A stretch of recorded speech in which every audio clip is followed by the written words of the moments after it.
आज मसाचौक गावामध्ये सरपंच संतोष देशमुख यांचे बंधू धनंजय देशमुख हे आज पाण्याच्या टाकीवरती चढून त्यांनी आंदोलन केलं आहे।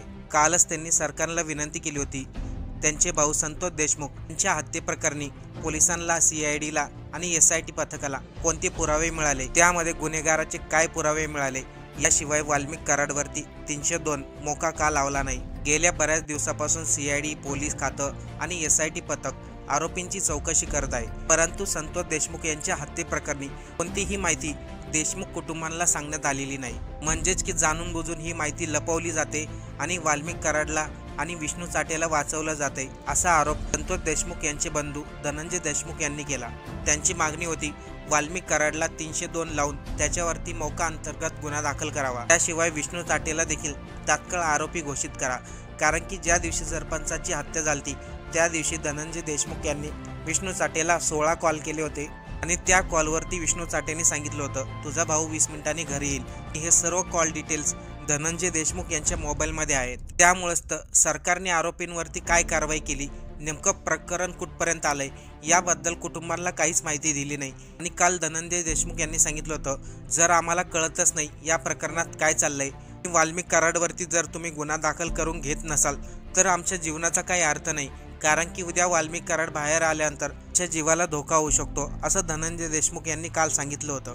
त्यापुढे हेही म्हणाले तो आम्हाला त्रास देण्या अगोदरच मी माझं जीवन संपवतो। त्यामुळेच धनंजय देशमुख पाण्याच्या टाकीवरती चढून भावाच्या न्यायासाठी विनंती करत आहेत। आता मसाचौक गावामध्ये मनोज जरांगे, बीड जिल्ह्याचे नवीन SP नवनीत कावत आणि पोलीस प्रशासन घटनास्थळी दाखल झाले आहेत।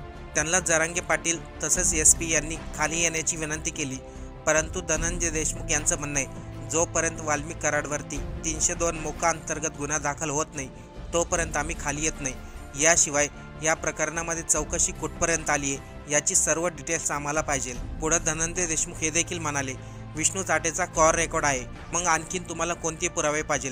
जाणून बुजून तुम्ही सर्व पुरावे मिटवले आहेत आणि जाणून बुजून आरोपीला वाचवलं जात आहे, असं धनंजय देशमुख यांनी पाण्याच्या टाकीवर असतानाच बोलले। संतोष देशमुख यांची हत्या होऊन जवळजवळ आज 34 दिवस झाले, तरी देखील या हत्येप्रकरणी कृष्णा आंधळे हा आरोपी अजूनही फरार आहे। तर दुसरीकडे वाल्मिक कराड आणि विष्णू चाटेला वाचवण्याचा पूर्ण प्लॅन केला गेलाय। जाऊ दे ते सरकार तिकडे मसन वाट्या पतंगी साहेब ते नाही बोलत का फोनवर? अरे बाबा ते सरकार मरू द्या तिकडे। अरे एवढा मोठा मराठा आहे ना, ते मुश्किल करून टाकून राव मी तुमच्या कुणाच्या कुटुंबाला धक्का लागल्यावर आरोपी सुटल्यावर तुम्ही खाली या बरं। मी रात्रीच सांगितलं होतं ना मी येतो म्हणून।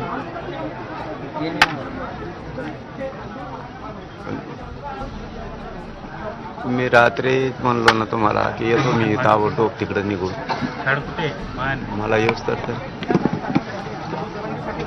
या खाली या। ते सरकार फरकार बघून येऊ ते त्याने शब्द द्यायचे, ते षड्यंत्र करत असते ना एखादी सरकार आहे ना। एवढा मोठा मराठा समाज, आम्हाला तुमच्या कुटुंबाला गरज आहे होती तुमची। ते भयाचं स्वप्न साकार करायचं या त्याला नाही सोडणार, जिनं मुश्किल करून टाकेन। तुमच्या कुटुंबाला काय झालं आरोपी सुटला ना जिनं मुश्किल करेल यांचं।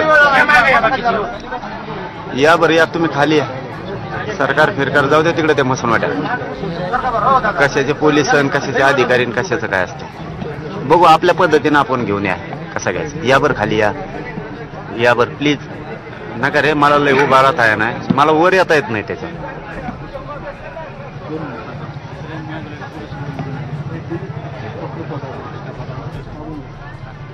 काय झालं बोलणं काय विनंती? हॅलो चक्कर आणले, येतो म्हणे पाणी पितो येतो म्हणले। जाऊ दे ते सरकार फिरकार तिकडे मसन वाट्या।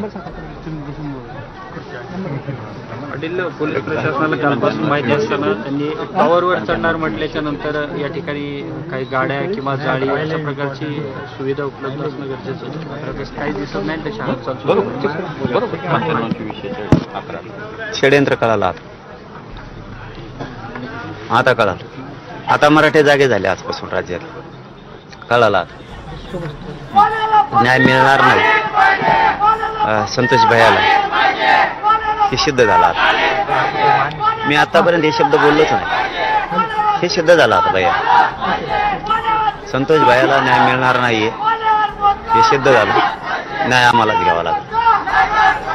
न्याय आम्हाला घ्यायला लागेल. काय कारण घ्यावं लागेल म्हणजे नेमकी काय आता बघू घेऊ. शेवटी